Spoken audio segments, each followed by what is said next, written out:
do cálculo do salário de benefício pela Lei nº 1066620113, com referência à dupla atividade. Paulo José Freire Teutônio e Daniele A. P. Silvério. Resumo: o presente artigo trata do cálculo do salário de benefício pela Lei nº 1066620113, no que tange à dupla atividade.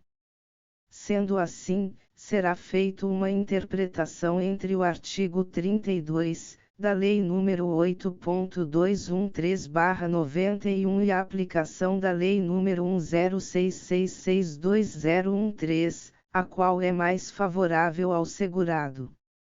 Por fim, teceremos considerações acerca da unificação de decisão feita pela Turma Nacional de Unificação de Jurisprudência, a qual firmou a tese de que as contribuições, no que tange às atividades concomitantes, devem ser somadas para fins de cálculo de benefícios previdenciários.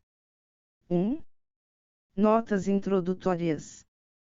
Trata-se de análise pormenorizada no que concerne ao cálculo do salário de benefício pela Lei nº 1066620113, no que tange à dupla atividade. Assim, o presente trabalho tem por objetivo tecer considerações acerca das atividades concomitantes, pontuando como era realizado o cálculo do benefício durante a Lei nº 82131991 e a partir do ano de 2003, com a Lei nº 10.666. Desta forma, será pontuado que as atividades concomitantes não eram somadas para fins de cálculo previdenciário antes de 2003, tendo em vista que se tinha a atividade principal e a atividade secundária. Nesse sentido, era aplicado uma proporcionalidade, ou seja, o INSS elegia uma atividade como principal e sobre aquelas atividades periféricas ele calculava proporcionalmente o valor de um benefício, o qual iria se somar ao final sobre o valor calculado na atividade principal. Por fim, o presente trabalho irá pontuar sobre a unificação de decisão feita pela Turma Nacional de Unificação de Jurisprudências, a qual por intermédio do tema número 167, sedimentou o entendimento de que as atividades concomitantes devem ser somadas para fins de cálculo de benefício previdenciário, observando o advento da Lei nº 1066620003, implementando os requisitos para concessão do benefício em data posterior a 1º de abril de 2003. 2. Das atividades concomitantes antes e depois do surgimento da Lei nº 10.666/03. Em matéria de direito previdenciário, contribuir ao INSS sobre mais de uma atividade não quer dizer que a contagem da contribuição para a aposentadoria seja em dobro. Desta forma, pontua-se que a contagem se dá em relação ao tempo de contribuição, independentemente dos vínculos trabalhistas, razão pela qual exercer duas atividades simultâneas influencia, tão somente, no cálculo do valor do benefício, já que os salários recebidos podem ser somados. Se ao longo da vida contributiva o segurado teve mais de uma atividade, gerando contribuições nas duas ou mais atividades irá gerar um reflexo no valor do benefício. Consideram-se atividades concomitantes aquelas que forem desenvolvidas pelo segurado ao mesmo tempo, ou seja, aquelas atividades laborais desenvolvidas pelo segurado no mesmo período. Assim, lecionam Renata S. Brandão Canela e Sérgio Eduardo Canela. Acerca da realização de labor simultâneo, o artigo 11, em seu segundo da Lei 8.213/91, disciplina que o agente que exercer atividade concomitante, ou seja, mais de uma atividade remunerada, estará obrigatoriamente filiado ao regime geral da Previdência Social, RGPS, para cada atividade. Assim, a legislação deixa cristalina a obrigatoriedade de contribuição por parte do segurado para cada atividade desempenhada, salvo os casos em que a primeira atividade desenvolvida já tenha atingido o limite constitucional/limite do teto, 2019, p. 256. Em se tratando de atividades concomitantes, o salário de benefício do segurado será calculado com base na soma dos salários de contribuição das atividades exercidas na data do requerimento ou do óbito, ou no período básico de cálculo, de acordo com o disposto no artigo 29 e as regras do artigo 32, da Lei nº 82131991. Desta forma, pontua-se que estes dispositivos eram muito maléficos ao segurando, tendo em vista que as atividades concomitantes não eram somadas para fins de cálculo previdenciário. Portanto, tinha-se a atividade principal e a atividade secundária. Nesse sentido, era aplicado uma proporcionalidade, ou seja, o INSS elegia uma atividade como principal e sobre aquelas atividades periféricas ele calculava proporcionalmente o valor de um benefício, o qual iria se somar ao final sobre o valor calculado na atividade principal.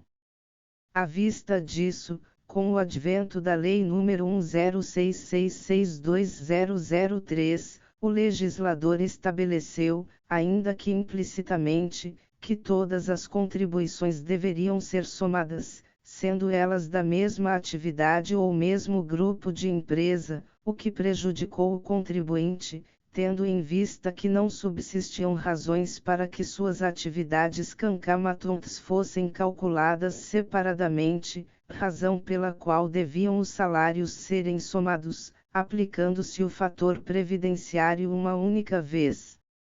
Todavia, importante destacar que essa regra de soma dos salários de contribuição não ensejou a revisão dos benefícios concedidos anteriormente, com base na apuração da atividade principal e secundária, nos moldes da legislação de 1991. Desta feita, restou aos segurados a alternativa da via judicial para que os prejudicados busquem a alteração da renda mensal inicial, observando o prazo decadencial para a ação de revisão. Não obstante, mesmo com a Lei nº 1066620003, o INSS continuou aplicando a forma defasada desta lei antiga de 1991, a qual muitos previdenciaristas consideram revogada, tendo em vista que gera prejuízo para o segurado aposentado, ante a consideração de atividade principal e secundária. À vista disso, verifica-se um critério bastante complexo e que gera prejuízo ao segurado. Portanto, advogados da área previdenciária vêm defendendo algo que tem tido grande resposta por parte do Poder Judiciário. Eles defendem a pura e simples soma dos salários dos períodos em que houve atividade concomitante, ou seja, se o segurado ganha R$2.000 em um emprego e mais R$2.000 em outro emprego, o salário dele, para fins de cálculo de aposentadoria é R$4.000. Desta forma, tem-se diversos casos em que a renda, após a revisão efetivada pela atividade concomitante, que é sempre uma revisão judicial não sendo um critério aceito pelo INSS, pulou para 40% a mais do que vinha sendo pago, gerando, inclusive, pagamentos retroativos à data da concessão do benefício na esfera administrativa, ou seja, é uma revisão muito interessante, pois gera valores muito bons para o segurado, além do valor futuro, o valor pretérito. Nesse sentido explicam Renata S. Brandão Canella e Sérgio Eduardo Canella. A aplicação do art. 32 da Lei de Benefícios da Previdência Social consiste em ofensa ao princípio constitucional da isonomia ao conferir tratamento desigual aos segurados, visto que ao contribuinte individual não há restrição alguma quanto ao salário de contribuição e, por outro lado, ao segurado que contribui concomitantemente, seja como contribuinte individual, ou por outro vínculo empregatício, acabam sendo impostas as restrições do referido artigo, prejudicando o 2019, p. 260. É também a jurisprudência. Vejamos. Processual civil. Embargos infringentes. Limites da infringência. Previdenciário. Revisão de benefício. Atividades concomitantes. Art. 32 da Lei nº 8.213/91. 1. O salário de benefício do segurado que contribuía em razão de atividades cancamatontes era calculado nos termos do art. 32 da Lei 8.213/91, somando-se os respectivos salários de contribuição quando satisfizesse, em relação a cada atividade, as condições do benefício requerido. No caso de o segurado não haver preenchido as condições para a concessão do benefício em relação a ambas as atividades, o salário de benefício correspondia à soma do salário de benefício da atividade principal e de um percentual da média do salário de contribuição da atividade secundária. 4. No cálculo de benefícios previdenciários concedidos após abril de 2003, devem ser somados os salários de contribuição das atividades exercidas concomitantemente, sem aplicação do art. 32, inclusive para períodos anteriores a 1º de abril de 2003, e com observação, por óbvio, do teto do salário de contribuição, art. 28, 5º, da Lei 8.212/91. 5.